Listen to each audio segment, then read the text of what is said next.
Il y a des éditeurs qui n'ont pas tous la même visibilité, des éditeurs indépendants qui n'ont pas de budget marketing ou de moyens pour communiquer très largement sur les sites d'actu, bande dessinée, comics ou autres, et c'est normal de les mettre en avant. Et c'est d'autant plus un plaisir quand les titres sont de qualité, que le travail est soigné et que la passion transpire de chacune des parution. Bonjour à tous et bienvenue dans cette émission. Aujourd'hui nous allons parler de Comics Initiative et nous allons parler des dernières sorties, des titres disponibles que peut-être vous n'avez pas vu passer et peut-être que vous découvrirez à l'occasion de cette vidéo. Comics Initiative, vous connaissez ce nom, c'est l'éditeur derrière des titres comme Foxboy par exemple, ou Paria, des titres que j'aime vraiment, que je soutiens. J'ai d'ailleurs souscrit à la campagne de Paria tome 3, tout comme je l'ai fait pour la série Abyss, qui je l'espère arrivera très bientôt. J'avais raté celle de Dessous, mais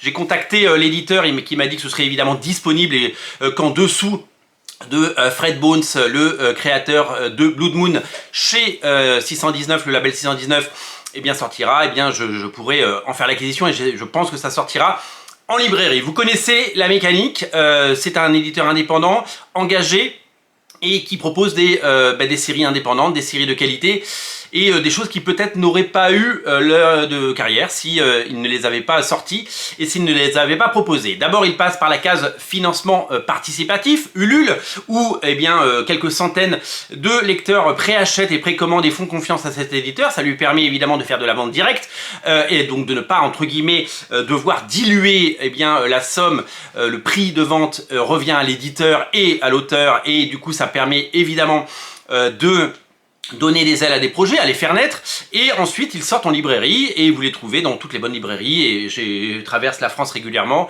et je vois ces titres mis en avant parce que les libraires sont passionnés, ça les intéresse, ils ont lu les titres et ils ont envie de les défendre. Cette mécanique elle marche super bien avec Ulule parce que d'abord ça permet évidemment d'avoir une première vie sur, sur le net et ensuite une seconde vie en librairie. C'est très complémentaire, ça marche très bien, et c'est surtout que ça permet d'assurer la pérennité de Comics Initiative, et ça permet bien entendu de faire naître certains projets qui peut-être n'auraient pas existé. J'en ai déjà parlé, en ce moment il y a la campagne de financement participatif pour Love and Rocket, épisode 7 et 8, un tome 7 et 8, vous êtes à peu près 300, entre 300 et 400 pour chaque campagne, on va dire. C'est excellent parce que ça permet au titre d'exister, mais s'il n'y avait que 300 ou 400 lecteurs qui prenaient le bouquin en librairie, le titre ne serait pas viable et le titre serait mort au bout du 4e ou du 2e tome. Et là ça continue et il y en aura 14. Et grâce à cette formule, ça permet évidemment de rendre disponibles ces titres. Aujourd'hui je vais vous parler de 4 titres, 4 nouveautés chez Comics Initiative. Il y a 2 titres dont j'ai déjà parlé et c'est les 2 titres que j'ai lus, et il y a 2 titres que je n'ai pas encore lus mais qui sont sur ma pile, mais je voulais profiter évidemment d'avoir 4 titres à vous proposer pour les rassembler dans une vidéo et peut-être vous susciter l'intérêt de certains, et en tout cas vous faire savoir, parce que vous serez des centaines et des centaines à regarder cette vidéo, que ça existe tout simplement. Le premier, je vous en ai parlé et j'ai vraiment adoré. De toute façon, les 2 que j'ai lus, j'ai adoré, donc on va tout de suite mettre tout le monde d'accord. C'est Ephémera de Brianna Lowenstrom, pardon pour le nom. Un récit sous forme de thérapie. J'étais très attiré par ce bouquin parce que les premières pages, d'abord la couverture et la DA sont superbes. Et j'étais très attiré par le dessin. Par ce côté très épuré, ses couleurs, ses choix, cette mise en scène et la poésie qui se dégageait de ce titre. C'est une sorte de roman graphique, appelons-le comme ça, de bande dessinée anglo-saxonne, comme vous voulez, sous forme de biographie, sous forme de souvenirs, sur la difficulté, en tout cas la douleur, d'une petite fille devenue femme à accepter la maladie de sa mère et l'absence de sa mère et le décès de sa mère, et donc c'est vraiment poignant. C'est une plongée dans ses souvenirs et on sent que derrière chaque séquence, chaque passage, chaque moment, il y a un souvenir qui ressurgit et il y a ce besoin de le raconter avec ce rapport toujours à la terre, aux plantes et ces images, ces allégories par rapport à ce jardin qui fleurit ou qui dépérit. C'est absolument génialissime, ça se lit en une traite. C'est poignant et ça fait partie de ces romans graphiques qui devraient évidemment avoir une très large exposition. C'est le genre de bouquin qui devrait avoir un papier sur France Inter, dans Télérama, sur France Culture et dont tous les médias devraient s'emparer parce que c'est vraiment quelque chose d'étonnant et de vraiment très très bien. Voilà, je vous invite à lire Ephéméra parce que c'est vraiment une magnifique surprise et un super bouquin. J'ai vraiment adoré et clairement je vous le recommande parce que vous allez passer un excellent moment. Le deuxième titre, je vous en ai également parlé dans une vidéo, c'est Cancor. Cancor, c'est un projet complètement taré de Matthew Allison, financé aux États-Unis sur une plateforme de financement participatif également. Plus de 60 000 $ aux États-Unis. Ça a permis au bouquin d'exister et à son auteur de vivre. C'est une sorte de projet personnel où ce héros Cancor semble être, je pense que c'est pas un spoiler de le dire, l'alter ego de son créateur. C'est une expérience graphique, c'est une expérience sociale, sociétale et complètement personnelle et universelle. C'est une plongée dans un univers graphique absolument délirant.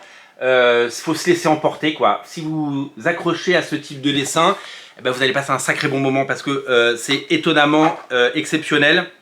Et moi j'ai pris un plaisir démesuré à lire et découvrir ce récit. Je ne peux pas vous dire que j'ai tout compris, je ne peux pas vous dire que j'ai tout appréhendé parce que c'est très très loin, il faut être dans la tête de l'auteur.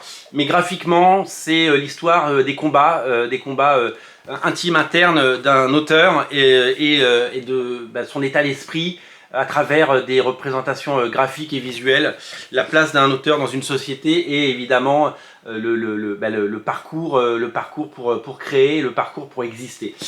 C'est graphiquement exceptionnel, c'est du jamais vu. Je pensais pas vivre une telle expérience graphique. Il y a quelque chose de fascinant dans tous ces dessins et cette mise en scène et faut se laisser emporter. Alors évidemment si ce que je vous montre, si le dessin entre guillemets vous rebute, regardez cette page, regardez comme c'est beau, et ben ça veut dire que c'est pas pour vous et c'est pas grave, il y a plein d'autres bouquins pour vous et peut-être qu'Ephéméra vous plaira beaucoup plus. Mais celui-là, c'est une véritable expérience graphique et je pense que pareil, c'est un bouquin qui a sa place dans beaucoup de collections et sur beaucoup de bibliothèques Billy, de lecteurs. Et vraiment, je vous invite à découvrir et à donner sa chance à ce titre. C'est taré, il y a du Druillet, il y a du Moebius, il y a énormément d'influence et surtout beaucoup de talent. Ça s'appelle Cancor et c'est une véritable claque graphique. Les deux autres titres dont je vais vous parler, je les ai pas encore lus. Parce que j'ai une pile de lecture qui ne désemplit pas. Et puis en plus il y a tout le temps des trucs qui sortent. Donc là j'ai pu intercaler évidemment parce que j'avais en fait quand je suis très attiré par un titre, je le lis, je le mets en haut de la pile et ces deux-là étaient en haut de la pile. Ceux-là ils ont j'ai très envie de les lire aussi mais ils ont été relégué un tout petit peu au milieu de la pile parce que j'ai relu Ultimate Invasion parce que je pouvais pas m'en empêcher, parce que j'ai lu Pirate Queen chez Bliss Comics que j'ai adoré, hein, j'en ai fait une vidéo hier. Donc voilà, il y a toujours plein de trucs qui sortent, vous le savez, l'offre elle est folle en comics, en BD, et heureusement que je lis très peu de manga parce que j'aurais pas le temps. Faudrait que j'arrête de bosser et je pourrais plus m'acheter de BD après. Donc Mindset, c'est une série de Zach Kaplan et John Pearson. Je vous montre un petit peu graphiquement à quoi ça ressemble. Le pitch, c'est que des étudiants, un groupe d'étudiants, découvrent une technologie capable de manipuler l'esprit des gens et leur application permettrait d'aider les utilisateurs à se défaire de leur dépendance à l'égard de la technologie. Seulement, ce logiciel devient rapidement l'objet d'un culte très curieux.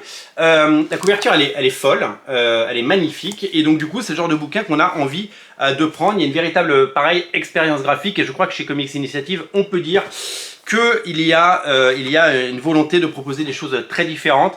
Il y a un petit côté David Mack dans ces pages, et moi je trouve ça très très intéressant. Je pense que c'est un récit qui peut intéresser eh bien aussi beaucoup de lecteurs. Je vais le lire évidemment, mais voilà, j'ai un vrai coup de cœur graphique pour ce récit. Et l'autre c'est The Cloven, qui est une série qui est signée par Garth Stein et Matthew Sarsworth. Alors Garth Stein, c'est l'auteur du best-seller Dans les yeux d'Enzo, et Matt Southworth, c'est le co-créateur de la série Stumptown, qui a fait l'objet d'une adaptation, vous le savez peut-être, en série. Il n'y a eu qu'une seule saison, mais ça avait été remarqué. Donc graphiquement, c'est des choses qui nous parlent, et c'est assez intéressant de voir, eh bien, encore une fois, la beauté du livre et la beauté de l'ouvrage. À noter que, vous l'avez vu, hein, tous ces bouquins sortent dans des formats différents. Le format s'adapte au bouquin, c'est pas l'inverse.